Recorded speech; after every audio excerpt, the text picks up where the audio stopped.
Ambassador Jack Reynolds straightened his tie for the 14th time in the last hour.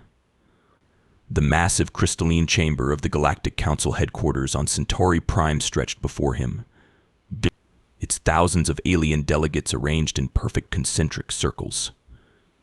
The architecture screamed, "We've been doing this for millennia, and you're just the new kid on the block." Jack hated how much it intimidated him.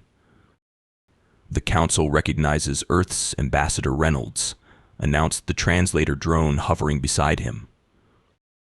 Jack cleared his throat. "Honorable representatives of the Galactic Council, on behalf of Earth, I'd like to thank you for considering our application for—" "Application denied," interrupted Council Leader Vraxtool, his seven-eye stalk swiveling independently to survey the chamber. "Next petitioner." Jack blinked.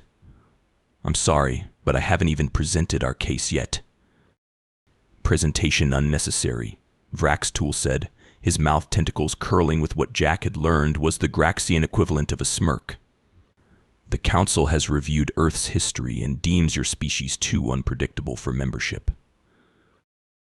"Unpredictable?" Jack spluttered. "We've maintained peace with all 17 species we've contacted. We've established trade agreements with—" "You taught the Glorxians how to play poker," interjected a blue gelatinous being to Vraxtool's right. The Glorxians asked. "They now have gambling addiction rehabilitation centers on 3 planets," the blue blob countered. "And what about the Krelvian incident?" chittered a mantis-like delegate from the second ring. Jack threw up his hands. "How were we supposed to know their sacred text was titled War and Peace? We were just recommending literature." "You gave their high priest a heart attack," Vraxtool said dryly. All 7 of his eyes blinked in unison. "The ruling stands. Earth is deemed too chaotic an influence on galactic stability. Furthermore, to prevent any unfortunate disruptions, we are implementing a Class 3 diplomacy restriction on your planet." "A what now?" Jack felt his stomach drop. "Earth is hereby banned from Council space for a probationary period of 5 standard centuries. No diplomatic missions, no trade delegations, no cultural exchanges." Jack's jaw dropped. 500 years? That's absurd. You can't just quarantine an entire species. "We can and we have," Vraxtool's translator drone chimed in a monotone that somehow still managed to sound smug. "The vote was nearly unanimous." "Nearly? Who voted in our favor?" Vraxtool's eye stalk swiveled toward a small, furry delegate in the back who seemed to be intensely studying the ceiling. "The Carbonians," he said with obvious distaste. "They find your species' TikTok videos amusing. So one meme-loving species out of thousands thinks we deserve a chance." Jack felt his diplomatic training evaporating in the face of such blatant rejection. "This is ridiculous. Earth has contributed breakthrough technologies in—" "The Council's decision is final," Vraxtool said, pressing a crystalline button on his podium. "Security will escort you to your vessel. You have 26 hours to leave Council space." As 2 hulking, vaguely reptilian guards approached, Jack straightened his tie one final time. "You know what? Fine. Earth doesn't need your stuffy, bureaucratic nightmare of a council anyway." "Your opinion has been noted," Vraxtool said, "and thoroughly disregarded." The last thing Jack saw before being escorted out was Vraxtool's mouth tentacles curling into what could only be described as the galaxy's most condescending smile. "They did what?" Admiral Helena Ortiz slammed her fist on the conference table hard enough to make the digital displays flicker. At 62, with steel gray hair cropped military short and a face that looked like it had been carved from granite by someone with a grudge against rocks, she was the most formidable military mind Earth had produced in generations. Jack slumped in his chair. "Banned us. Completely. 500 years of diplomatic timeout because we're unpredictable." "I'll show them unpredictable," Helena muttered, her fingers drumming a threatening rhythm. I've got an experimental fleet that could. Please don't finish that sentence, Admiral, sighed one Secretary General Adebayo. We need solutions, not threats of interstellar war. The emergency meeting of Earth's leadership filled the United Nations crisis chamber. 42 world leaders, connected either in person or via hologram, all wearing expressions ranging from outrage to calculation. I still can't believe they cited the Glorxian poker tournaments, Jack said. Those were voluntary. Technically, yes, chimed in Dr. Ellie Park, Earth's leading xenoanthropologist. But Glorxians have an evolutionary predisposition toward obsessive behavior. Their ancestors were hoarder-hunters. Once they latch onto something. So we should have known better, Jack conceded. Like we should have known better than to introduce the Zelterans to heavy metal music. Helena snorted. Or the Prixians to chocolate. Or the... We get the point, Admiral, Secretary General Adebayo cut in. Earth has a habit of cultural cross-contamination, which the Council clearly doesn't appreciate, Jack said. What I don't appreciate, snapped Premier Lee of the Asian Coalition, is being told we're banned because a bunch of tentacle faces think we're the galaxy's problem children. The president of the North American Alliance leaned forward. What exactly are our options here? Can we appeal?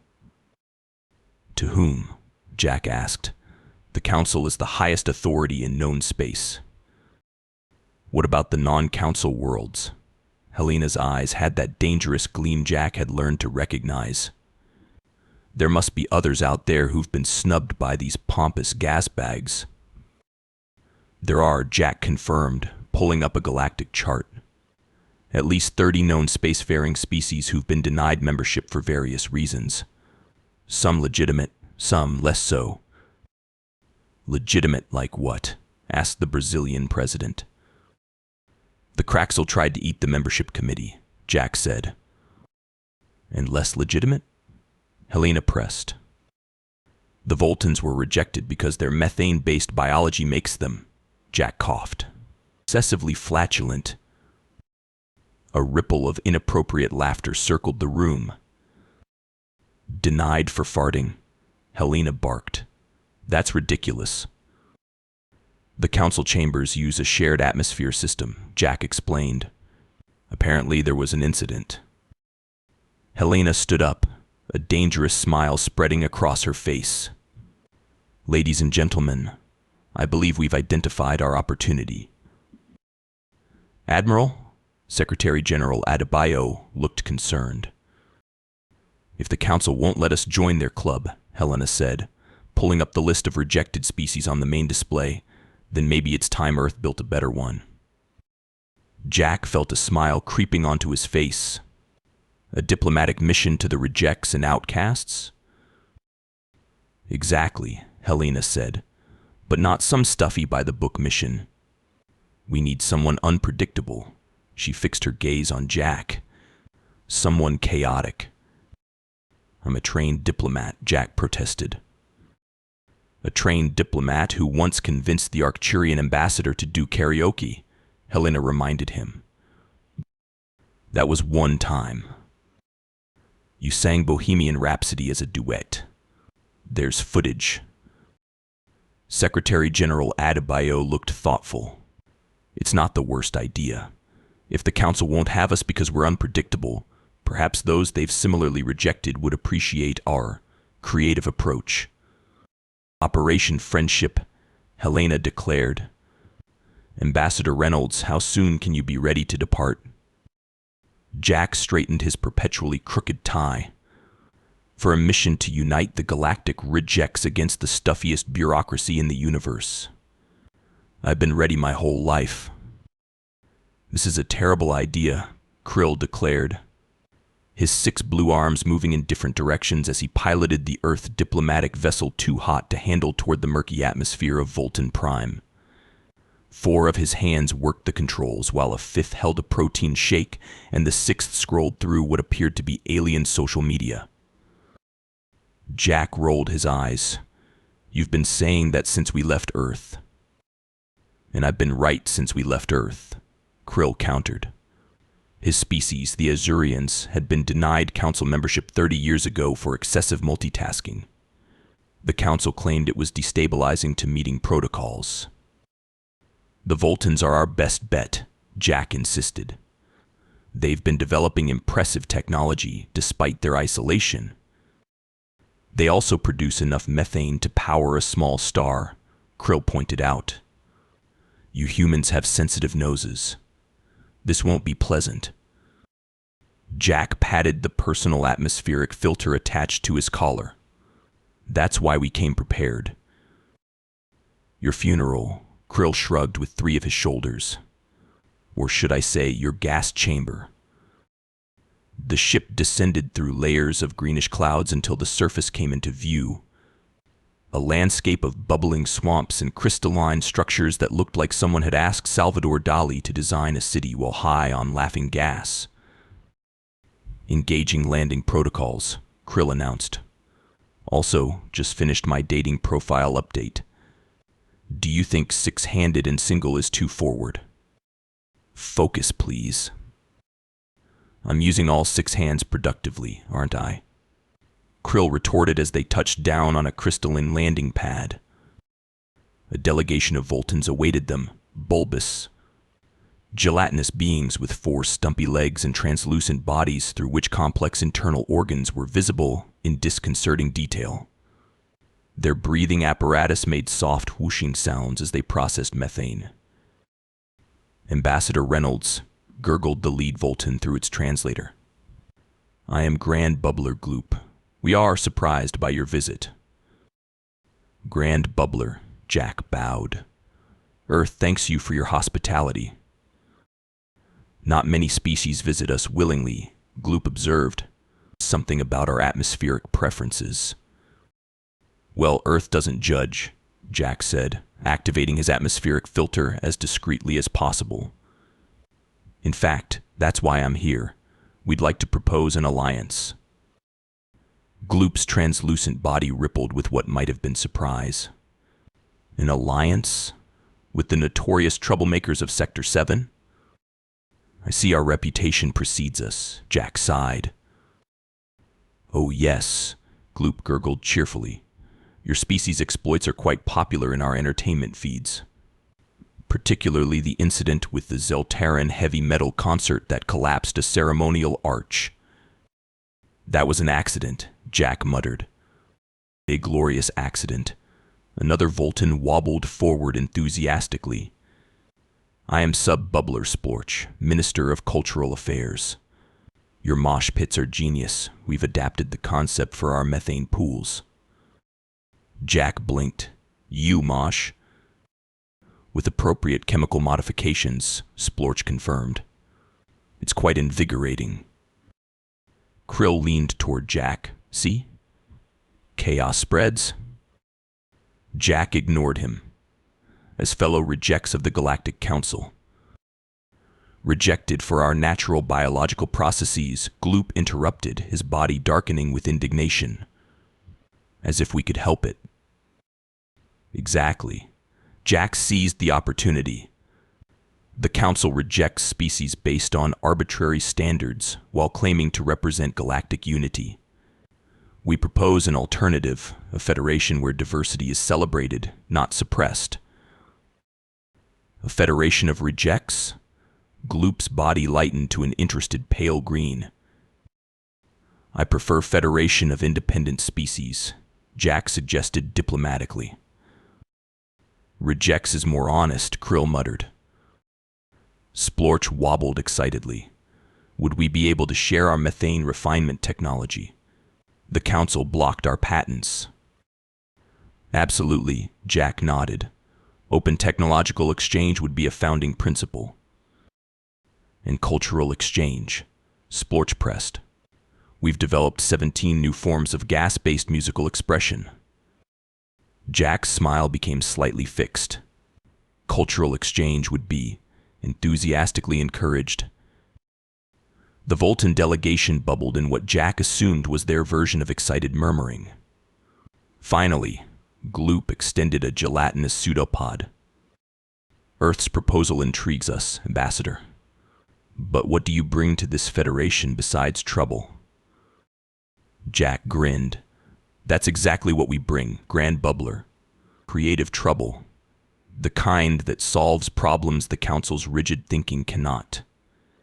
Plus, he added casually, we have a fleet of ships that rivals any mid-tier Council world. Gloop's body pulsed with color. You had me at creative trouble, Ambassador. The Voltons are in. As they returned to the ship, Krill looked impressed despite himself. 1 down, 29 to go. Who's next? Jack consulted his datapad. The crystalline collective of Taurus 5 were ejected for having too literal communication styles. What does that even mean? Apparently they responded to the Council's welcome speech with your metaphors are inefficient and your ceremonial garments appear uncomfortable. Krill's face split into a wide grin. I like them already. Order. Can we please have order? Jack shouted over the cacophony of voices, roars, chirps, and what might have been singing coming from the assembled delegates. The hastily constructed Federation Assembly Hall on Earth's moon provided neutral territory for the first official gathering of what was now being called, despite Jack's best diplomatic efforts, the Federation of Rejects. They won't listen, Krill observed unhelpfully. All 6 arms crossed. The Crix delegation is having a psychic argument with the Voltons about methane extraction rights. And I'm pretty sure the crystallines just told the morphs their fluid form is unnecessarily dramatic. Jack rubbed his temples. This was supposed to be our moment of triumph. It is, Admiral Helena Ortiz said, appearing beside him. Look at them, Reynolds. 27 species that the Council dismissed, now gathered together. It's beautiful chaos. It's just chaos, Jack countered. How are we supposed to form a functioning interstellar alliance when the blurps keep absorbing the microphones? As if on cue, a gelatinous blurp delegate enveloped another communication device with a cheerful slurping sound. They're testing its resonance qualities, Helena said mildly. Apparently they communicate through vibrations. I know that, Jack snapped. Just like I know the Voltons communicate partially through methane pulses, the crystallines through light refraction, and the Zobulan hive through interpretive dance. But we agreed on translator protocols, which are working perfectly, a melodious voice interjected. Ambassador Trill of the Melodians floated toward them, her gossamer wings creating harmonics that the translator rendered into perfect English. The problem isn't communication, Ambassador Reynolds. It's that everyone has 5 centuries of grievances to air. Jack stared at the assembled chaos with new understanding. They're not arguing, they're venting. Precisely, Trill's wings hummed in what Jack recognized as amusement. The Council silenced them. You've given them a voice. Admiral Ortiz's tactical pad chimed. Speaking of the Council, our intelligence reports they're getting nervous. 3 diplomatic vessels have been dispatched to Volton Prime, and they've sent economic delegations to the crystalline worlds. Trying to break up our alliance before it forms, Jack muttered. Too late, Helena smirked. The Voltons already signed our technology sharing agreement, and the crystallines told the Council delegates their offers were transparent attempts at manipulation lacking both creativity and genuine value. Jack couldn't help but laugh. I'm starting to see why the Council found them too literal. The Federation is gaining momentum faster than we anticipated, Helena continued. The Zobulans have offered their quantum communications network, the blurps their advanced materials science, and even the Kerbonians are considering joining after seeing our TikTok invitation. Wait, we sent them a TikTok. 15-second video of Earth's delegates doing the latest dance challenge while explaining Federation benefits, Krill said, not looking up from his screens. Went viral on 7 planets. That wasn't authorized, Jack spluttered. It wasn't not authorized, Helena countered. Your briefing said use whatever means necessary to establish communication. Before Jack could respond, the assembly hall lights flickered dramatically.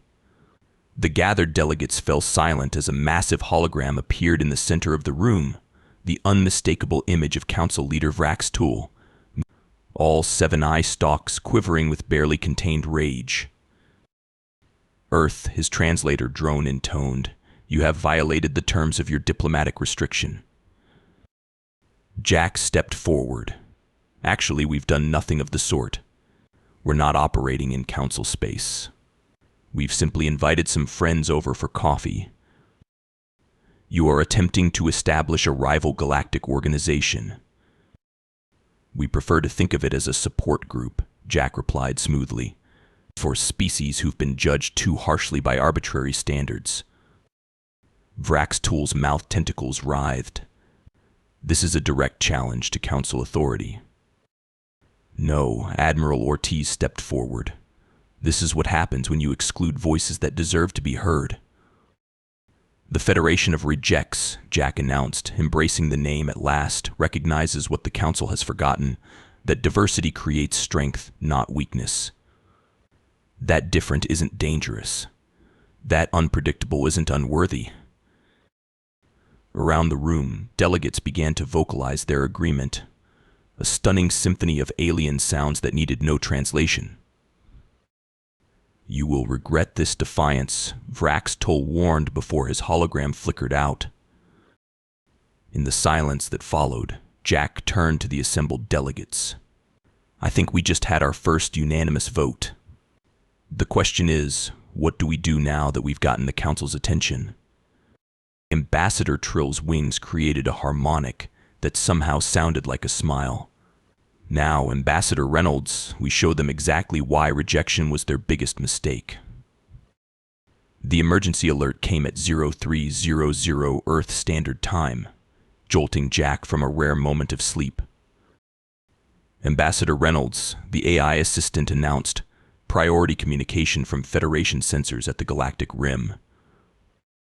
Jack rubbed his eyes. Display. The holographic display showed a swirling mass of energy, purple-black and growing, consuming everything in its path. What am I looking at? He mumbled. A quantum distortion field, came Admiral Ortiz's voice as she joined the call. And it's expanding rapidly toward populated systems. Jack straightened. Council territory? First in its path, Helena confirmed grimly. But we're not far behind. Have they been alerted? That's the problem. Helena's face was grim. Our Zobulan allies intercepted Council communications.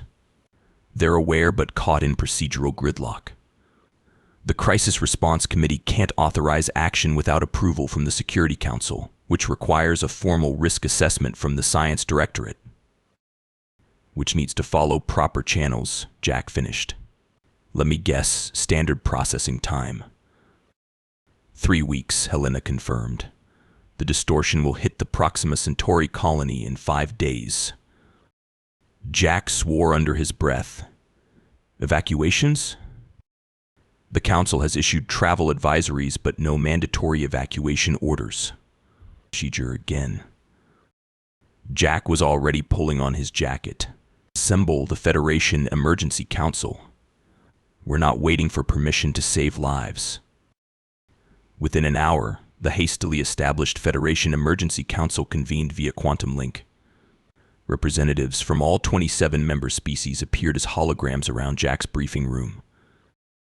The situation is critical, Helena explained, displaying the projected path of the quantum distortion.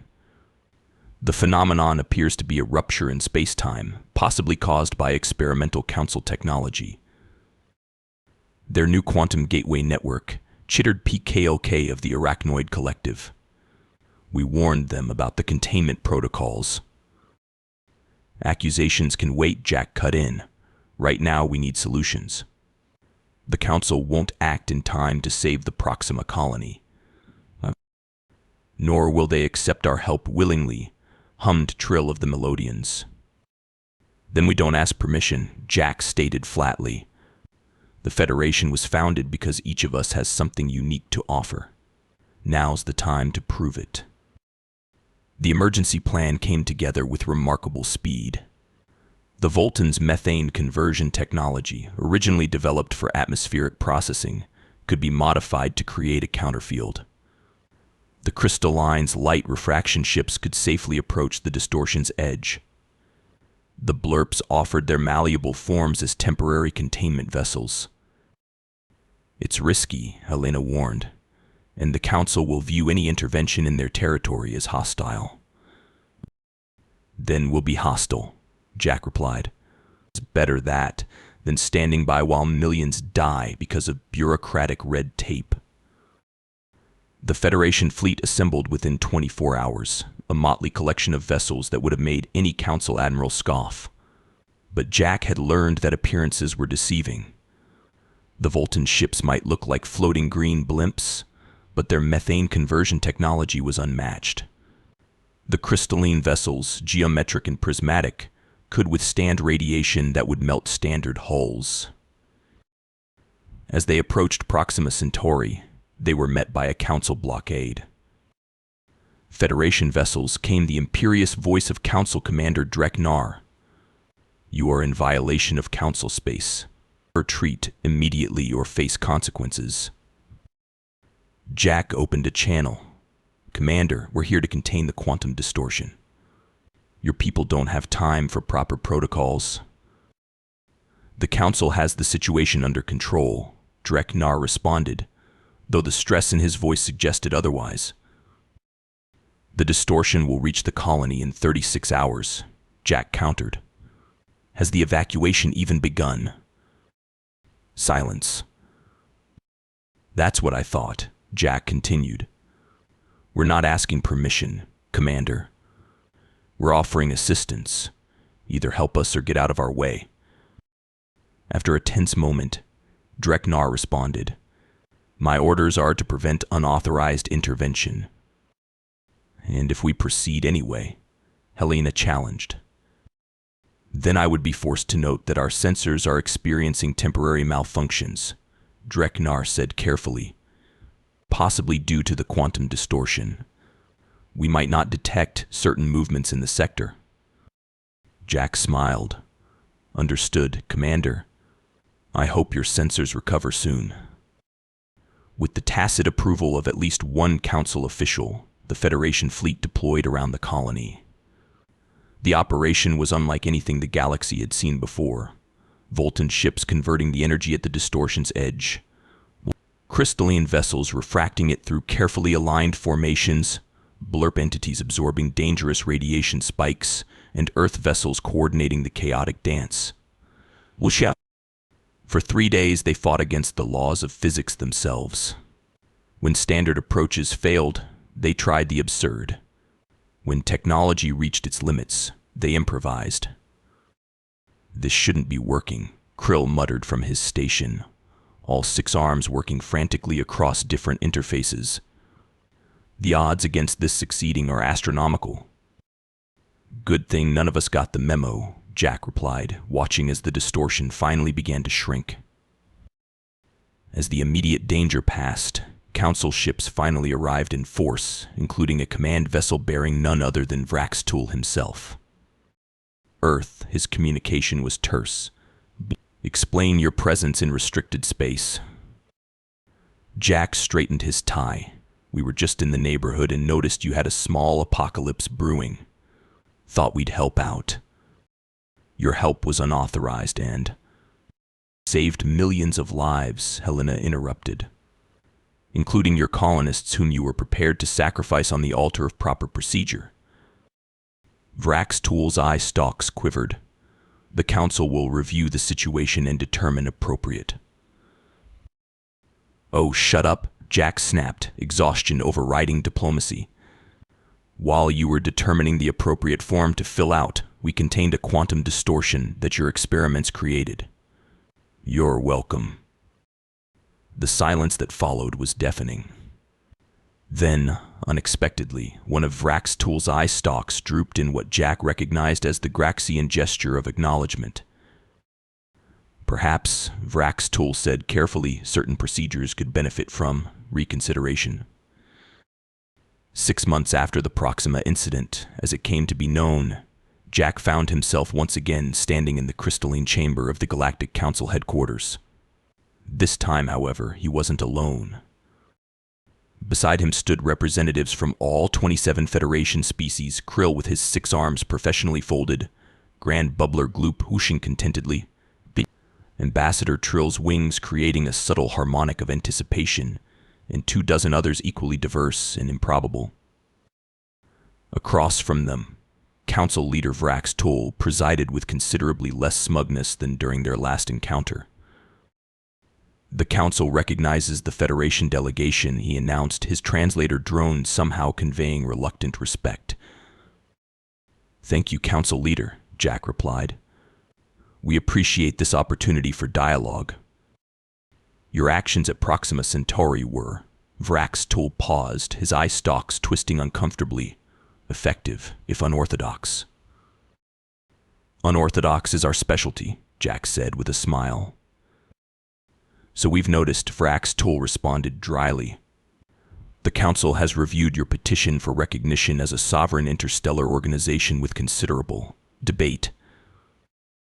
Jack waited, maintaining a diplomatic poker face while mentally preparing both victory and concession speeches.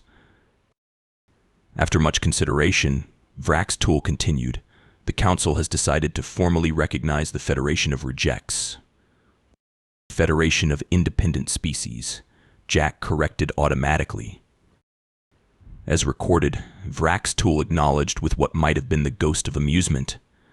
Furthermore, the Council proposes establishing regular diplomatic channels between our organizations. Murmurs rippled through both the Council and Federation delegations. "We're open to cooperation," Jack replied carefully, "but not assimilation. The Federation remains independent." "That is, understood," Vrax Tool conceded. "Recent events have demonstrated that perhaps the galaxy benefits from alternative perspectives." As the formal protocols proceeded, Jack caught Helena's eye from where she stood with the Earth contingent. She gave him the subtlest of nods, their private signal for mission accomplished. Later, at the diplomatic reception, Jack found himself face to face with Vrax Tool in a more informal setting. "I must admit, Ambassador Reynolds," the Council leader said, his translator set to conversational mode, "when we banned Earth, I did not anticipate this outcome." "That's the thing about humanity," Jack replied, straightening his perpetually crooked tie. "We're unpredictable." "So I've noticed," Vrax Tool observed. "Though I remain curious, was this your plan all along? To build a rival organization that would force the Council to evolve?" Jack laughed. "Honestly, we were just trying to find somewhere to belong. Turns out we belonged with the other misfits who didn't fit your mold." Vrax Tool's eye stalks performed a complex pattern that Jack couldn't interpret. "The Council has existed for 12,000 years, Ambassador. Perhaps it was time for some disruption." "Happy to provide it," Jack said, raising his glass. "To unpredictability." "And to the Federation's new Grand Ambassador," Vrax Tool replied. "The appointment announcement was transmitted throughout Council space this morning." Jack nearly choked on his drink. "Grand Ambassador? That's news to me." "Is it?" Vrax Tool's eye stalks twisted in what Jack now recognized as amusement. "I was informed by Admiral Ortiz that your promotion was, and I quote, a done deal." Across the room, Helena studiously avoided his gaze while chatting with a group of crystalline diplomats. "Grand Ambassador of the Misfits," Jack muttered, testing the title. "I suppose there are worse jobs in the galaxy." "Indeed," Vrax Tool agreed. "You could be Council leader responsible for maintaining order among thousands of species." "How do you manage it?" Jack asked sincerely. All 7 of Vrax Tool's eyes blinked in synchronized amusement. With great difficulty, Ambassador Reynolds, and after recent events, with a newfound appreciation for the occasional productive chaos. As Jack looked around the reception, Voltons mingling with counselors, blurps demonstrating their shape-shifting to fascinated diplomats, Krill simultaneously holding 6 different conversations with his multiple arms, he couldn't help but smile.